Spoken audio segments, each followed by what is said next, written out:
எப்போதும் ஆராதனை. அப்பாவை துதிக்கையில உள்ளமெல்லாம் பொங்குதையா, எங்க உள்ளமெல்லாம் பொங்குதையா.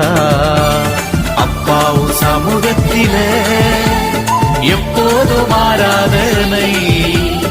அப்பாவை துதிக்கையில எங்க உள்ளமெல்லாம் பொங்குதையா, எங்க உள்ளமெல்லாம் பொங்குதையா.